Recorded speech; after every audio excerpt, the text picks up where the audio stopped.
یەکەم ئەڵقا لە بابەتی ڕوبەڕووبوونەوەی خوددا. ئەو صلی الله عليه وسلم وەک خۆرێک وها بوو، بە هەڵاتنی چەرخەکان ڕووناک بوونەوە و تێکڕای ئەستێرەکان ڕۆشناییان ون بوو. ئەو قەمەری منیرێکی وەها درەوشاوە بوو کە نووری لە ڕووناکی خۆری خۆرانەوە وەرگرت بوو. کاتێکیش هاوڕێ لەگەڵ پۆشاکی وجودی دەرەکیدا لە هەڵاتگەی خۆیدا دەرکەوت، خەرمانەیەک لە چواردەوریدا دروست بوو کە لە ڕۆشنایی ئەوەوە نورەفشان بوون. ئەم خەرمانەیە لەو یەکەمین بەختەوەرانە پێکهاتبوون کە بەڵێیان بۆ هەناسە ژیان بەخشەکانی ئەو کرد کە لە مینبەری پێغەمبەرێتیەوە داهاتن. ئەو درودی خوای لەسەر بێت بە ئەستێرەکانم ناوی ئەو یەکەم مبارەکانە دەبات کە بست بەبست شوێنی کەوتون و بە بۆیاخی ناوازەی ئەو ڕەنگاوی بوون. هەروەها شوێن کەوتنی خەڵکانی دوای ئەمانیش بە هۆکاری ڕزگاربوونیان ئەژمارەکرێت. هیچ یەکێک لەو شتانەی کە پێغەمبەری خوددا فەرموونی یان بیری لێکردوونەتەوە لە هەوادا نەماونەتەوە، بەڵکو ئەو تیشکە ئاسمانیانەی کە لەو پەڕی جیهانی غەیبەوە داهاتن و لە ئاوێنەی مەزنی ئەودا دەدرەوشانەوە لە چواردەوریدا خەرمانەیەکی نوراییان پێک دەهێنا. ئەو درودی خوای لەسەر بێت هەمیشە نورول ئەنواری کە نوری چاوانە بەسەر ئەم کۆمەڵە ئەستێرەی چواردەوریدا بەخش دەکرد. ڕۆحە ڕۆشنەکانی دەوروبەریشی سەرجەمی ڕەهەنەکانی ئەو قەمەری منیرەیان لە خۆیانە ئاوێتە کرد و بە دەوریدا خەرمانەیەکیان دروست کرده بوو کە هەر یەکەیان وەکو ئاوێنەیەکی درەخشانیان لێ هاتبوو. ئەم دوو دێڕەی نابی مەرحوم کەمێک بە دەستکاریەوە چەند جوانم تابلۆیە نیشان دەدات. ئەوی مەهتاب لەسەر کورسی نبووەت کەوا دای خەرمان مفەسیر ئایەتی نور بوو لە بۆ جەمعی ستارانی.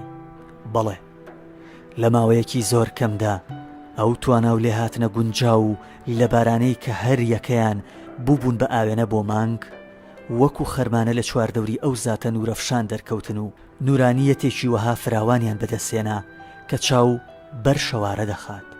بەڵێ لە ماوەیەکی زۆر کەمدا ئەو توانە و لێ هاتنە گونجاو و لە بارانەی کە هەر یەکەیان بووبوون بە ئاوێنە بۆ مانگ وەک خەرمانە لە چواردەوری ئەم زاتە نورەفشانە دەرکەوتن و نورانیەتێکی وەها فراوانیان بەدەستێنا کە چاو بەر شەوارە دەخات.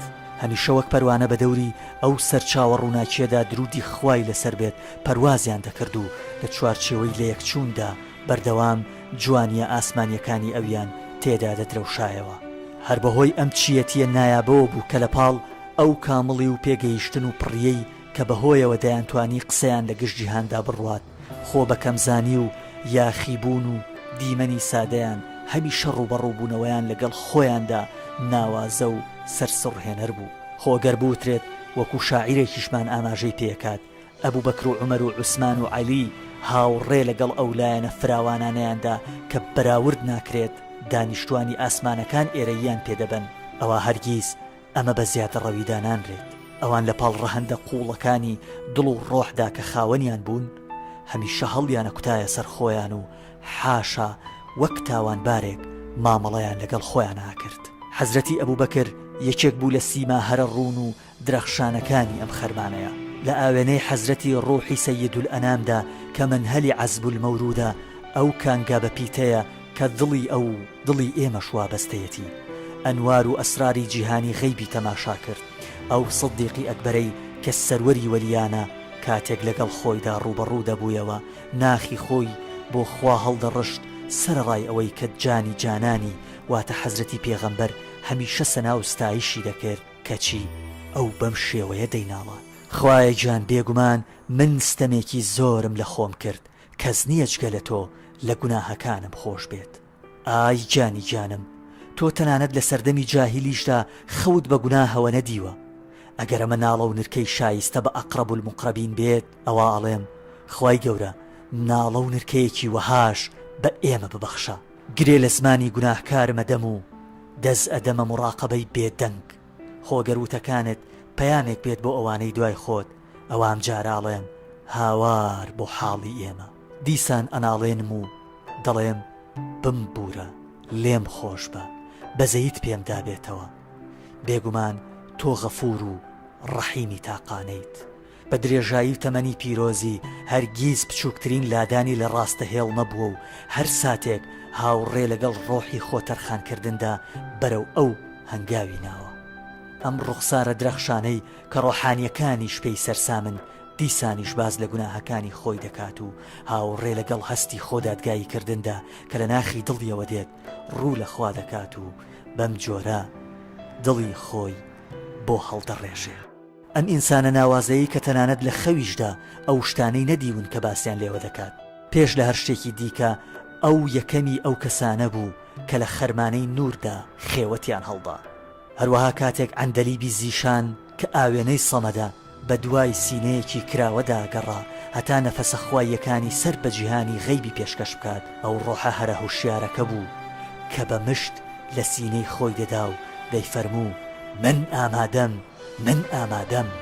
ڕاستگۆیەکی بە وەفای وەها بوو کە بە درێژایی ژیانی خۆی زیاتر و زیاتری دەخستە سەر ئەم قبولکردنەی یەکەم جاری. لە مەکەدا 13 ساڵی ڕەبەق بە چواردەوری ئەو حەزرەتەوە وەکو فریشتەی پارێزەر وەها بوو کە دڵی وابەستەی بوو شایەنی ئەوە بوو کە نازناوی مؤمن ئالی فیرعونی لێ بنرێت. کاتێکیش مەرگ لێی نزیک بوویەوە وتی بەڵێ بەڵێ بۆ هاوڕێیەتی کردنی جانی جانان لە ترسناکترین گەشتدا و کەوتەڕێ لە سەڵتەنەتی سەوردا کە بە ترس و ئەندێشەی جۆرا و جۆر تەنرا بوو لە پێناو پاراستنی سەروەریەکەیدا سنگی دەرپەڕاند. کاتێکیش بە یارمەتی خوا بەسەر گشت لەم پەرەکاندا سەرکەوتوو بە شاری ڕۆشن بۆەوە گەیشتن بەردەوامی بە قارەمانێتیەکەیدا تابلۆیەکی وای نیشاندا کە فریشتەکانیش بەخیلی پێ ببن. بەڵام هەموو ئەم خەسڵەتە بەرز و تایبەتانەی خۆی لە ژێر خاکی لە بیرکردندا ناشت و هەمیشە لە ڕێگەی هەڵڕشتنی ناخەوە بۆ خوا وەکو کەسێکی سادە و ئاسایی دەرەکەوت. لە پاڵەوەیە کە گفتار و کردارەکانی پێشەواکەی ڕۆحمان بە قوربانی کردبوو بە ویردی سەرزمانی بە جۆرەگەی ناڵاند و دەکڕوزایەوە کە فریشتە و بەندە ڕێز لێ گیراوەکانی خوا بە شەوقەوە بۆیان ڕوانی. ئەمەش کەمێک بە دەستکاریەوە چەند دڵۆپێکە لە نرکە و ناڵەکانی. بفەرموو لوتفێ بەم بەندە کە تاعە و زادەکەی قەلیل کە مفلیس هەم بێخان ومان گەڕاوە قاپیەکەی جەلیل لە سابی کە عەفوی گەورە کە گەورە و زۆرە تاوانی گوناهبار و غەریب شەخسێکە ئەو بوو عەبدەکەی زەلیل.